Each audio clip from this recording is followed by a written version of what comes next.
अजित पवार करणार मोठी घोषणा, लाडक्या बहिणींना या दिवशी मिळणार 2100 रुपये. विधानसभा निवडणुकीनंतर राज्यात महायुतीचं सरकार आलं तर लाडक्या बहिणींना दर महिन्याला 1500 ऐवजी 2100 रुपये मिळणार असल्याचे आश्वासन महायुतीकडून देण्यात आले होते. राज्यात दुसऱ्यांदा महायुतीची सरकार स्थापन झाली असून लाडक्या बहिणींच्या बँक खात्यात 2100 रुपये कधी जमा होणार याकडे सर्वांचे लक्ष लागून आहे.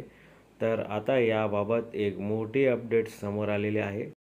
या नवीन अपडेटनुसार लाडक्या बहिणींच्या बँक खात्यात अर्थसंकल्पानंतर 2100 रुपये जमा होणार असल्याची माहिती समोर आली आहे. माहितीनुसार राज्य सरकारच्या अर्थसंकल्पानंतर 2100 रुपये लाडक्या बहिणींना मिळणार आहे. केंद्र सरकार 1 फेब्रुवारी रोजी अर्थसंकल्प सादर करणार आहे.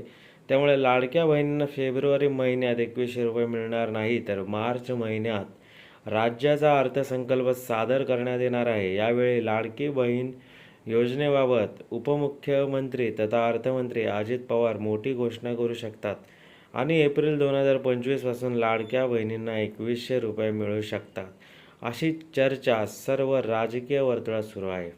या महिलांना पैसे मिळणार नाही, थोडक्यात जाणून घेऊया. राज्य सरकारने दिलेल्या माहितीनुसार यापुढे आता लाडकी बहीण योजनेच्या निकषांमध्ये न बसलेल्या महिलांना योजनेचा लाभ मिळणार नाही. लाडकी बहीण योजनेचा लाभ घेणारी महिला जर इतर सरकारी योजनेचा लाभ घेत असेल तर यापुढे या महिलेला लाडकी बहीण योजनेचा लाभ मिळणार नाही. तसेच जर महिला महाराष्ट्राची रहिवासी नसेल तर त्या महिलांना देखील या योजनेचा लाभ मिळणार नाही. तसेच महिलांच्या कुटुंबाचे उत्पन्न 2.5 लाखांपेक्षा जास्त असेल तरीही देखील यापुढे महिलांना या योजनेचा लाभ मिळणार नाही.